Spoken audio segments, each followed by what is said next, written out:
তো দেখো বন্ধুরা, এখানে কিন্তু মা প্লেটে সাজিয়ে দিয়েছে। তো যে ভাতগুলো আর কি ভেঙে গেছে তোমরা কিছু মনে করো না। আর দেখো কিছু কিছু ভাত কিন্তু ঠিকঠাক আছে। তো এখানে করেছিলাম মাটন কষা, সাথে চিকেনও ছিল, আর তার সাথে ছিল কিন্তু পোলাও আর পাঁপড় ভাজা, সাদা ভাত, আর ছিল কিন্তু সব থেকে যেটা আমার খেতে ইচ্ছা হচ্ছিলো সেই জন্যই বানিয়েছিল পোলাও আর মাটন কষা। আর সাথে দেখো আমের ছোট্ট বাটিতে একটা চাটনি। খুব টেস্টি হয়েছিল পোলাও আর মাটনটা, খুব তৃপ্তি করে খেয়েছিলাম। তো যাই হোক, তারপরে কিন্তু বাড়িতে চলে এসেছিলাম কিছুদিন বাদে। তো তারপরে দেখো এত পরিমাণে গরম পড়ছে, সে কারণে তোমাদের দাদাভাই আর আমি মিলে আর কি ডিসাইড করলাম চলো একটা এসি নিয়ে নিই। তো ডাক্তার দেখাতে গেছিলাম, তো আসার পথে একটা এসি অর্ডার করে এসেছিলাম, তার 2 দিন মাথায় আর কি দিয়ে গেছিলো।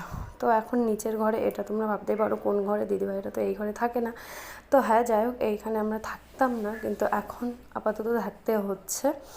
তো যেহেতু নিচে থাকছে এখন, সেই কারণে নিচের ঘরে আর কি এসিটা লাগিয়েছি। তারপরে ওপরে যখন শিফট হব আবার, তখন আবার ওপরে আবার নিয়ে যাব। তো যাই হোক, এসিটা কিন্তু লাগিয়ে দিয়ে গেছে। তারপরে কিন্তু এই যে আর একটা দিনের ভিডিও, তোমাদের দাদাভাই একটা গিফট পেয়েছিল ও যেখান থেকে লাইট কেনে। তো সেখান থেকে গিফটটা পেয়েছিল ননস্টিক করা। তো সেটা আর কি সর্দি খুলছিল, মানে আমি বলছিলাম তুমি খোলো, আমি ভিডিও করে দিচ্ছি। আর কারণ কি আমি নাইটি পরেছিলাম আর গরমে পুরো একদম বাজে অবস্থা হয়ে গেছিলো।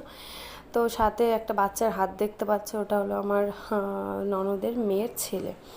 তো যাই হোক, এই যে ননস্টিক কুকারটা খুব সুন্দর এসেছে, আর ওপরে এটা কাচের, খুব ভালোবেসেছে আর কি, ভারী। তো যাই হোক, সেটা আর কি তোমাদের সাথে শেয়ার করলাম একটু। ওই বললাম না, খুচখাচ অনেক ভিডিও আছে, সেগুলো আর কি তোমাদের সাথে ছোটো ছোটো ক্লিপ আর কি অ্যাড করে তোমাদের সাথে শেয়ার করছি। দেখো ও টানার জন্য, মানে ও বের করার জন্য ব্যস্ত, যেহেতু এটা অনেক ভারী, সেই কারণে আমি বললাম দাঁড়া আমি বের করে দিচ্ছি, তারপরে তুই দেখিস। এই দেখো, এই যে পুরোটা বের করার পরে, খোলার পরে এই যে এরকম এসছে, খুবই ভালো এসছে। তারপরে মানে এটা ছিল তোমার ওই যে পয়লা বৈশাখের দিন। তো যাই হোক, নেক্সট ভিডিওতে